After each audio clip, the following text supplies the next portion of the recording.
నిజంగానే సంపన్నుడు. ఆమేన్. నువ్వు నిజంగానే ధనవంతుడు. ఆమేన్. ఎందుకు ధనవంతుడు నీవు? ఎందుకు సంపన్నుడు నీవు? నువ్వు నిజంగానే ఒక మాట చెప్పాలంటే సంతోషంగా ఉండడానికి పుట్టినవాడు. Amen. Joy is your right. వింటున్నారా? సంతోషంగా ఉండడం, ఆనందంగా ఉండడం నీ హక్కయున్నది సున్నామమున. Happiness happens but joy abides. వింటున్నారా? సాధారణమైన ఏమంటారు సంతోషమైనది కలగవచ్చు, అయితే నిజమైన ఆహ్లాదం అనున్నది అది మనలో స్థిరముగా నిలుచున్నది ఉన్నది.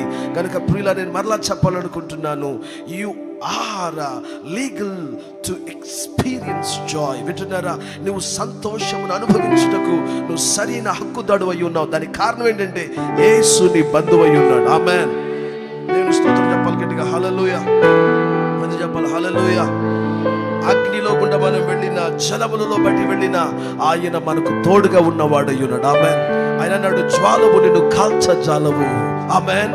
జలములు నిన్ను ముంచజాలవు. ఎందుకనంటే నీటి మీద నడిచిన వాడు నీ దేవుడై ఉన్నాడు. ఆయన ఎల్లప్పుడూ మనకు తోడుగా ఉన్నవాడై ఉన్నాడు. దేవుని స్తోత్రం చెబుతారు గట్టిగా. హల్లెలూయా. మంచి చెబుతావా? హల్లెలూయా. అందుకని నేను మీ అందరికీ ప్రోత్సాహంగా చెప్పేది ఏంటంటే సంతోషంగా ఉండండి. ఇస్తున్నాము. బైబిల్ ఉంటుంది, the Joy of the lord is my strength.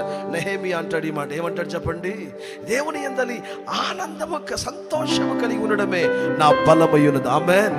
సాతాను అనుకుంటా నేను ఎంత శోధించినా, నేను ఎంత వాటిలో చేసినా, ఇవేంటి ఎప్పుడు చూసినా ఎస్ నేనేమంటున్నానంటే ఎస్, యేసు మనతో ఉన్నప్పుడు ఏది మనం కదిలించిన పరిస్థితులు తారుమారుగా మారవచ్చు, but he is in my boat.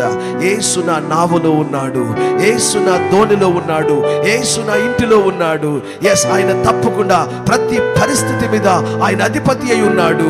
ఆయన గాలిని గద్దించగలిగిన వాడు, సముద్రమును అని ఆయన నిమ్మడపరచగలిగిన వాడు, నా నావలో నా దోణిలో ఆయన నెమ్మదిని ప్రసాదించగలిగిన వాడు. అందుకనే ప్రభులో ఎల్లప్పుడూ సంతోషంగా ఉండడానికి ఇష్టపడాలి. ఆమేన్.